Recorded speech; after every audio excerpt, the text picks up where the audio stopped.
¿De dónde salió esto? Demarest is excavating what he believes to be the tomb of Ruler II, searching for more evidence of the changes in warfare that mark his reign. Royal captives were still sacrificed, but war could now be used to build empires. According to the hieroglyphs, Ruler II died in 726 AD. But the taste for conquest did not die with him.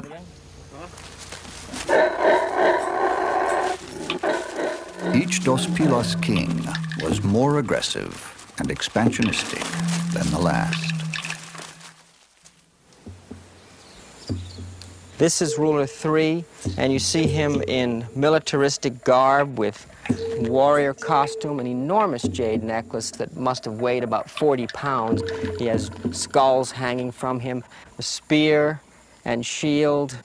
And here in the text, it describes how the king conquered and defeated the king of Sebal. And down below, you see the king of Sebal naked, bound, humiliated, and tortured. They dragged the poor king of Sebal from center to center, and then he was sacrificed. Conquest after conquest gives Ruler III control of the entire Pasión River, the principal trade artery for much of the Maya world. Dos Pilas is now a sprawling empire, spanning some 1,500 square miles. But in every part of the kingdom, there are signs that warfare is escalating. An arms race, in a way, started. Attacking centers becomes acceptable, attacking population bases, burning temples. Warfare or changes in the methods of warfare spread by contagion. By the end of the 8th century, the warfare here was endemic. The sites previously dispersed had turned into fortresses and castles.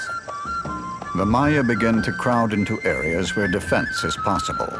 Drastic steps are taken to protect population centers. This is Punta de Chimino. It's a large peninsula that juts out into the middle of Lake Pateshpatun. And over here, you can see a ditch, what looks today to be just a ditch. It's in fact a moat. It's the largest defensive earthwork that's ever been found in the Maya world. The moat, once flooded, is now filled with debris from centuries of neglect. Hey, Claudia, how's it going?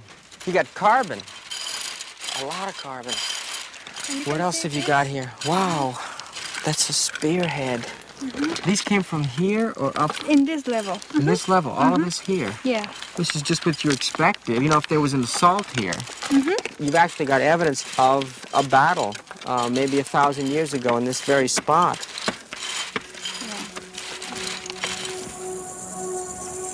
Parts of the kingdom are beginning to turn against each other, and the entire empire is on the verge of collapse. The contagion of warfare has become a plague, and the fourth king of Dos Pilas will be the last. Ruler IV kind of represents the culmination of this expansionistic phase of Dos Pilas history. He was all over the place. That expansionism ended dramatically. Populations that had been conquered by Dos Pilas finally had enough. And ultimately, the kings of Dos Pilas were besieged in their own imperial capital.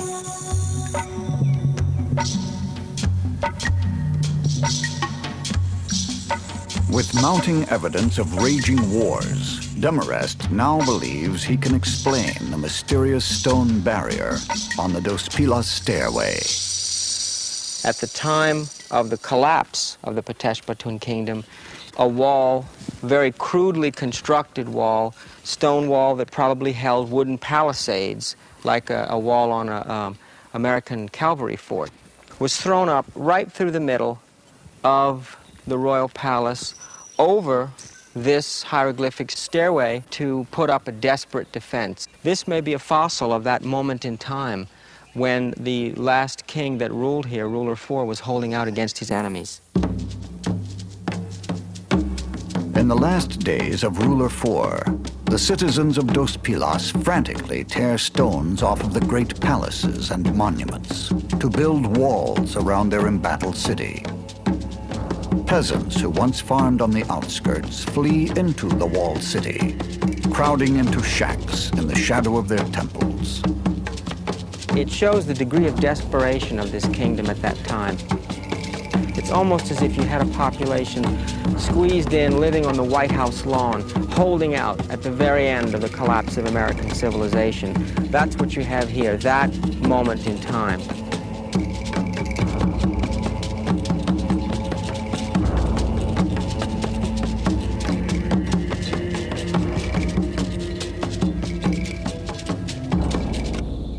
This stairway here and wall represents in one location the story of the beginning of the greatness of this kingdom. And yet in the same location, the end, the dramatic collapse. Because after this moment in time, after this siege and the death of ruler 4, this entire site seems to be largely abandoned.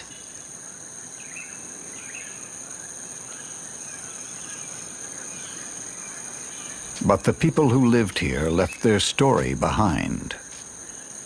Not only in hieroglyphs, but also in the blunt message of an abandoned city behind desperate walls. For Demarest, the message has an eerie relevance.